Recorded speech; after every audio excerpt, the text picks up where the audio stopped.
বিজেপিৰ ভিতৰত অন্তকণ্ডল বিহুৱে গিনিছ ৰেকৰ্ড কৰিলে কিন্তু অসম বিজেপিৰ এজন নেতাই গমেই নাপায় বিজেপিৰ দলে চৰকাৰৰ সকলোকে নিমন্ত্ৰণ জনোৱা নহল মন্ত্ৰী বিধায়ক সকলো আহিল এজন নেতাক দেখা নগল বিহু ৰেকৰ্ডৰ দিনটোত পিছে কোন এইজন ব্যক্তি বিহুৰ বিশ্ব ৰেকৰ্ড হ'ল প্ৰতিজন অসমীয়াৰ বুকু গৌৰৱত উফন্দি উঠিল এতিয়া সকলোতে বিহু অসমীয়া আৰু বিশ্ব ৰেকৰ্ড শেহতীয়াভাৱে ৰাজ্যৰ ৰাজনীতিত সৰ্বত্ৰ চৰ্চিত এটা বিশেষ বিষয়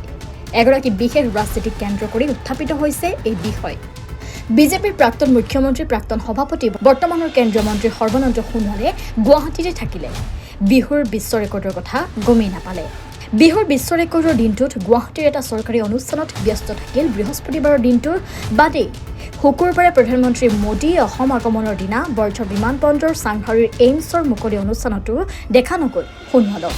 বিশ্ব ৰেকৰ্ড কৰা এই অভিলাষী দিনটো কিয় উপভোগ কৰাৰ পৰা বিৰত থাকিল সৰ্বানন্দ সোণোৱাল নিমন্ত্ৰণ নাপালে নেকি প্ৰাক্তন মুখ্যমন্ত্ৰীগৰাকীয়ে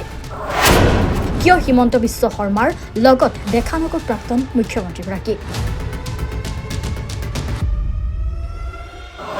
সোণোৱাল শৰ্মাৰ মাজত সম্প্ৰতি আনিব নোৱাৰিলে নেকি বিহুৱেও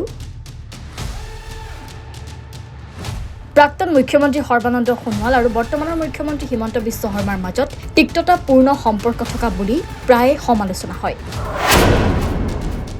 দলটো দুটা ভাগত বিভক্ত বুলি প্ৰায়ে শুনা যায় বিজেপি সমাজত হিমন্তপন্থী আৰু সৰ্বাপন্থী বুলি জনাজাত দুই পন্থীৰ মাজত আছে এক বৃহৎ প্ৰভেদ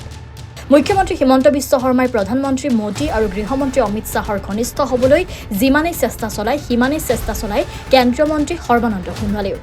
দুয়োজন নেতাই যাতে মোদী শ্বাহৰ গুডবুকত নাম সোমাব পাৰে তাক লৈ অবাধ প্ৰতিযোগিতা চলায় প্ৰতিযোগিতা ইমানেই বেছি যে দুয়োজন নেতাই সময় অথলে যাব দিয়া নাই মুখ্যমন্ত্ৰী শৰ্মাৰ নেতৃত্বত যদি বিহুক বিশ্ব ৰেকৰ্ড কৰি গুডবুকত নাম সোমোৱাব চেষ্টা কৰিছে আনফালে প্ৰাক্তন মুখ্যমন্ত্ৰী সোণোৱালে নিজৰ 1 ঘণ্টা ভাষণত প্ৰধানমন্ত্ৰী মোদীক 60বাৰমান প্ৰধানমন্ত্ৰী মোদীৰ নাম লৈ ৰেকৰ্ড কৰি গুডবুকত নাম সোমোৱাৰ চেষ্টা ত্ৰুটি কৰা নাই কিন্তু এই দুই নেতাৰ যুঁজে 24ত কি প্ৰভাৱ পেলাব জয়ী কোন হ'ব পৰৱৰ্তী সময়ত লক্ষণীয় হ'ব ব্যুৰ ৰিপৰ্ট অপেন প্লেটফৰ্ম